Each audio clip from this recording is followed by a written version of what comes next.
Students, നമസ്കാരം. നമ്മുടെ ഹിസ്റ്ററിയുടെ മൂന്നാമത്തെ ക്ലാസ്സിലേക്ക് കടക്കുകയാണ്. ആദ്യത്തെ രണ്ട് റവല്യൂഷനുകൾ നിങ്ങൾക്ക് മനസ്സിലായി കാണുമെന്ന് വിശ്വസിക്കുന്നു. വീണ്ടും അത് ആവർത്തിച്ച് കേൾക്കുക. അതുകൂടാതെ പുസ്തകം കൂടെ അതിനോടൊപ്പം വായിച്ചു നോക്കുക. അപ്പം നമ്മുടെ ഇന്നത്തെ ക്ലാസ്സിൽ മൂന്നാമതായി അടുത്ത ഒരു റവല്യൂഷനാണ് ഡിസ്കസ് ചെയ്യുന്നത്, പഠിക്കുന്നത്. അപ്പൊ ഈ ലാറ്റിൻ അമേരിക്കൻ റവല്യൂഷന്റെ ഒരു പ്രത്യേകത എന്താണെന്ന് വെച്ച് കഴിഞ്ഞാൽ മറ്റുള്ള റവല്യൂഷനുകളെ അപേക്ഷിച്ച് നമുക്ക് കുറച്ച് മാത്രം പഠിച്ചാൽ മതി. അതിനകത്ത് വളരെ ചുരുക്കമായ കുറച്ച് കാര്യങ്ങൾ മാത്രമേ പറയുന്നുള്ളൂ.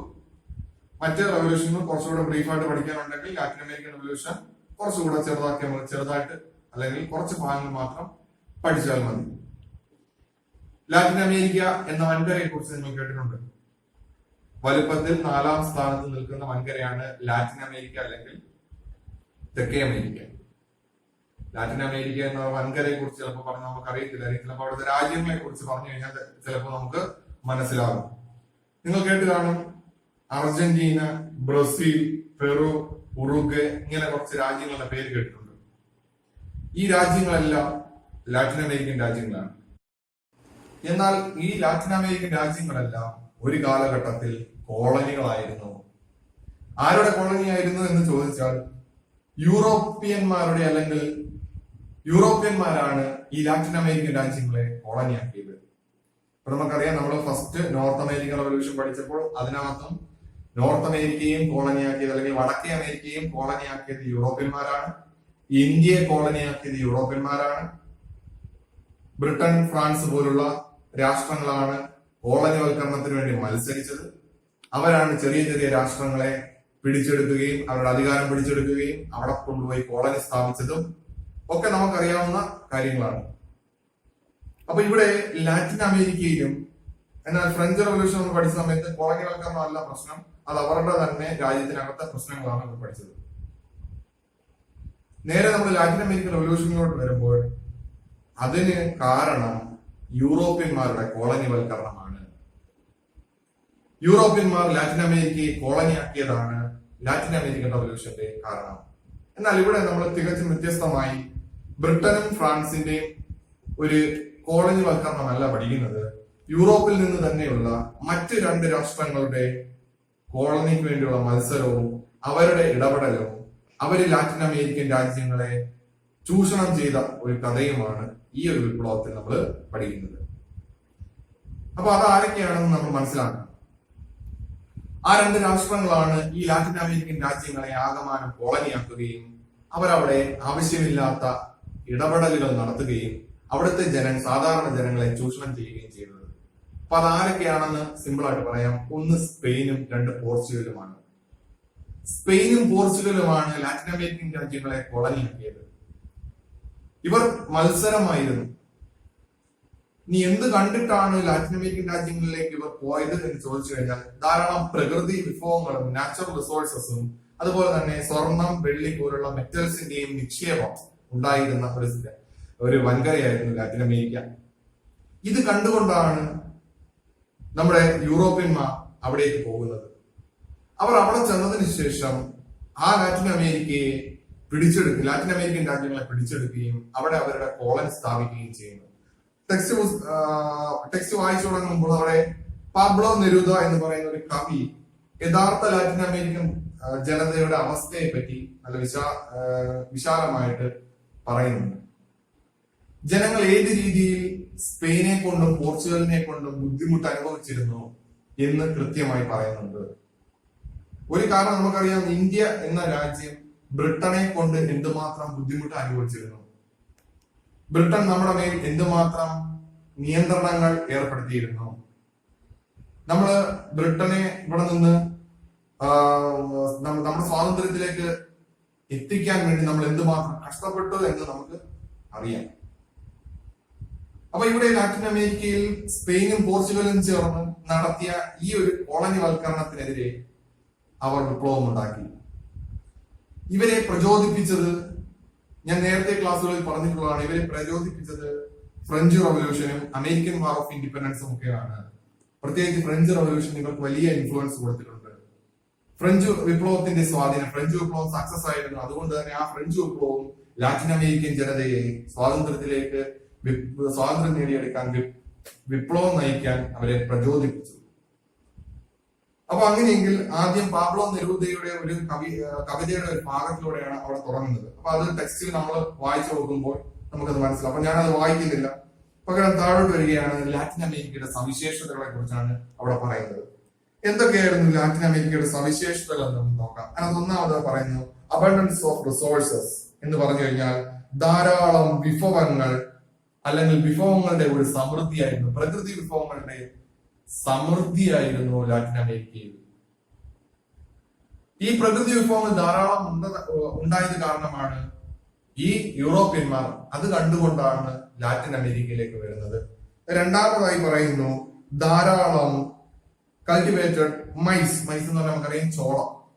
ധാരാളം ചോളത്തിന്റെ കൃഷി ഉള്ള സ്ഥലമായിരുന്നു ലാറ്റിൻ അമേരിക്ക. ചോളം കൂടുതലായി കൃഷി ചെയ്തിരുന്ന സ്ഥലമാണ് ലാറ്റിൻ അമേരിക്ക. മൂന്നാമതായി പറയുന്നുണ്ട് റിയർഡ് ഷീപ്സ് നമുക്കറിയാം ചെമ്മരിയാടുകളെ അവർ വളർത്തിയിരുന്നു, ഇണക്കി വളർത്താം. ചെമ്മരിയാടുകൾ കൊണ്ടുള്ള പ്രയോജനം നമുക്കറിയാം. അപ്പൊ അതുകൊണ്ട് വ്യാപാര വ്യവസായ മേഖലയിൽ ഏറ്റവും കൂടുതൽ ഒരു മൂല്യമുള്ള വസ്തു ഒരു മൃഗമാണ് ചെമ്മരിയാട്. അപ്പൊ അതുകൊണ്ട് തന്നെ ചെമ്മരിയാടുകളെ അവർ ഇണക്കി വളർത്തിയിരുന്നു. ഇതും യൂറോപ്യന്മാരെ ആകർഷിച്ചു. അപ്പൊ നാലാമതായി പറയുന്നു ഒരു പോയിന്റ് ഇവിടെ പറയുന്നുണ്ട് അക്വയർഡ് വെൽത്ത് ത്രൂ ട്രേഡ്. വ്യാപാരത്തിലൂടെ ധാരാളം സമ്പത്ത് നേടിയിരുന്ന വൻകരയായിരുന്നു ലാറ്റിൻ അമേരിക്ക. ധാരാളം വ്യാപാര സാധ്യതകളുള്ള അല്ലെങ്കിൽ വ്യവസായത്തിന് സാധ്യതകളുള്ള സ്ഥലമായിരുന്നു ലാറ്റിൻ അമേരിക്ക. അപ്പൊ 4 പോയിന്റുകളാണ് പറയുന്നത്. ചോളത്തിന്റെ കൃഷി ഉണ്ടായിരുന്നു, വ്യവസായത്തിനും വ്യാപാരത്തിനും പറ്റിയ സാഹചര്യമായിരുന്നു, അതുകൂടാതെ തന്നെ അവർ ചെമ്മരിയാടുകളെ വളർത്തിയിരുന്നു, ധാരാളം പ്രകൃതി വിഭവങ്ങളും നാച്ചുറൽ റിസോഴ്സസും ഉണ്ടായിരുന്ന സ്ഥലമാണ് ലാറ്റിൻ അമേരിക്ക. ഈ ലാറ്റിൻ അമേരിക്കയെ ഈ യൂറോപ്യന്മാർ ഇൻഡയറക്റ്റ് ആയിട്ട് സ്പെയിനും പോർച്ചുഗലും മാത്രമല്ല മറ്റു അനേക രാജ്യങ്ങളും ലാറ്റിൻ അമേരിക്കയിൽ ഉണ്ടായിരുന്നു. പക്ഷെ അവർക്കൊന്നും സ്പെയിന്റെയും പോർച്ചുഗലിന്റെയും അത്ര പിടിച്ചു നിൽക്കാൻ കഴിയില്ല. ഏറ്റവും കൂടുതൽ ലാറ്റിൻ അമേരിക്കൻ രാജ്യങ്ങളിൽ ആധിപത്യം സ്ഥാപിച്ചത് സ്പെയിനും പോർച്ചുഗലും ആയിരുന്നു. ഇവർ തമ്മിൽ മത്സരമായിരുന്നു. ഇനി നമ്മുടെ പ്രശ്നത്തിലേക്ക് വരാം. അപ്പൊ ഈ വിഭവങ്ങളും ചെമ്മരിയാടുകളും അതേപോലെ തന്നെ ചോളത്തിന്റെ കൃഷിയും അതെല്ലാം കണ്ടുകൊണ്ടാണ് അവർ ഇവിടേക്ക് വന്നതെന്ന് പറയാം. ഇനി എന്തുകൊണ്ടാണ് വിപ്ലവത്തിലേക്ക് പോകുന്നത് അല്ലെങ്കിൽ വിപ്ലവത്തിലേക്ക് പോയത് എന്ന് നമ്മൾ പഠിക്കണം. ഏറ്റവും പ്രധാനപ്പെട്ട കാരണം ഒന്നെന്ന് പറയുന്നത് അവരെ സാമ്പത്തികമായി ചൂഷണം ചെയ്തു. ആ ഒരു ഭാഗത്തിൽ അവിടെ പറയുന്നുണ്ട് the Spanish and Portuguese colonise the Latin America to exploit this economic richness എന്ന് പറഞ്ഞു കഴിഞ്ഞാൽ ഇവരുടെ ഈ സാമ്പത്തിക സമ്പന്നതയെ പോർച്ചുഗലും സ്പെയിനും ചേർന്ന് ചൂഷണം ചെയ്തു. സ്വാഭാവികമായിട്ട് ഇതെല്ലാം കണ്ടുകൊണ്ടാണ് യൂറോപ്യന്മാർ അവിടെ വന്നത്. ഇത് കൈക്കലാക്കാൻ വേണ്ടിയാണ് യൂറോപ്യന്മാർ അവിടെ വന്നത്. അപ്പൊ ഈ യൂറോപ്യന്മാർ അവിടെ വന്നതിന് ശേഷം അവർ ഇതെല്ലാം കൈക്കലാക്കിയത് കൂടാതെ ലാറ്റിൻ അമേരിക്കയെ കോളനിയാക്കി. ലാറ്റിൻ അമേരിക്കയെ കോളനിയാക്കിയതിനു ശേഷം പിന്നീടാണ് ഇതിന്റെ ഏറ്റവും പ്രധാനപ്പെട്ട പ്രശ്നങ്ങൾ ഉണ്ടാകുന്നത്. ലാറ്റിൻ അമേരിക്കൻ രാജ്യങ്ങളിലെ ജനങ്ങളുടെ ജീവിതത്തിൽ കയറി ഇടപെടുന്നു, അവരുടെ സംസ്കാരത്തിൽ കയറി ഇടപെടുന്നു. പുസ്തകത്തിൽ പറയുന്നുണ്ട് സ്പെയിന്റെ യൂറോപ്യന്മാരുടെ രീതിയിലുള്ള അല്ലെങ്കിൽ യൂറോപ്യൻ മാതൃകയിലുള്ള സ്കൂളുകളും ദേവാലയങ്ങളും ലാറ്റിൻ അമേരിക്കയിൽ ഈ സ്പെയിനും പോർച്ചുഗലും സ്ഥാപിക്കുന്നു. പുസ്തകത്തിൽ അത് പറയുന്നുണ്ട് ലാറ്റിൻ അമേരിക്കയുടെ എല്ലാ മേഖലകളിലും യൂറോപ്യന്മാർ കയറി ഇടപെടുന്നു, അവരുടെ സംസ്കാരത്തെ അല്ലെങ്കിൽ അവരുടെ സംസ്കാരത്തിൽ കയറി ഇടപെടുന്നു. ഇത് കൂടാതെ യൂറോപ്യന്മാർ വന്നതിന് ശേഷം അവിടെ പകർച്ചവ്യാധികൾ കൂടെ വർദ്ധിക്കുന്നു. യൂറോപ്യന്മാരിൽ നിന്ന് പകർച്ചവ്യാധികൾ ലാറ്റിൻ അമേരിക്കൻ വൻകരയിൽ പടർന്നു പിടിക്കുന്നു. അപ്പൊ ഈ കുറച്ച് കാരണങ്ങൾ ലാറ്റിൻ അമേരിക്കൻ ജനതയുടെ സാധാരണ ജീവിതം അല്ലെങ്കിൽ അവർ ജീവിച്ചിരുന്ന ആ ഒരു ലൈഫ് സ്റ്റൈൽ ഇല്ലാതാകാൻ കാരണമായി. അപ്പൊ അവരുടെ ഈ സാധാരണ ജീവിതം തിരിച്ചു പിടിക്കാൻ വേണ്ടിയാണ് അവർ വിപ്ലവം ആരംഭിച്ചത്. ഇവർക്ക് ഇതിന് നേതൃത്വം കൊടുത്ത കുറച്ച് ആളുകളുണ്ട്. അപ്പൊ അതിന് ആ ആളുകളുടെ പേര് കൂടെ നമ്മൾ ഇതിനോടൊപ്പം തന്നെ പഠിക്കണം. അപ്പൊ ആ ആളുകളുടെ പേര് കൂടെ പറയാം. ലാറ്റിൻ അമേരിക്കൻ ജനതയുടെ പോരാട്ടങ്ങൾക്ക് അല്ലെങ്കിൽ സ്പെയിന്റെയും പോർച്ചുഗലിന്റെയും കോളനിവൽക്കരണം അവസാനിപ്പിക്കാൻ ലാറ്റിൻ അമേരിക്കൻ ജനതയുടെ പോരാട്ടങ്ങൾക്ക് നേതൃത്വം കൊടുത്തുകൊണ്ട് മുന്നോട്ട് വന്ന 3 നേതാക്കളുണ്ട്. ഒന്ന് Simon Bolivar, 2 Jose de San Martin, 3 Francisco Miranda. 3 പേരുടെ പേരും നമ്മൾ പഠിച്ചു വെച്ചിരിക്കണം.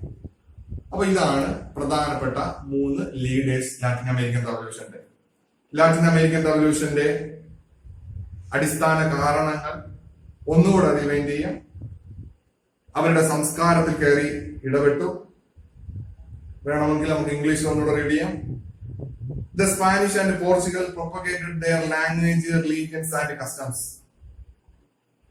അവരുടെ സംസ്കാരത്തിൽ എന്ന് പറഞ്ഞാൽ സംസ്കാരത്തിന്റെ ഭാഗമായ ഭാഷ, അതേപോലെ തന്നെ മതം, ആചാരങ്ങൾ, ഇവയെ 3 നമ്മൾ കൾച്ചർ എന്നാണ് വിളിക്കുന്നത്. ഈ 3 മേഖലകളിലും ഈ യൂറോപ്യന്മാർ കയറി ഇടപെട്ടു. യൂറോപ്യന്മാർ എന്ന് പറഞ്ഞാൽ നമ്മുടെ സ്പെയിനും പോർച്ചുഗലും കയറി ഇടപെട്ടു.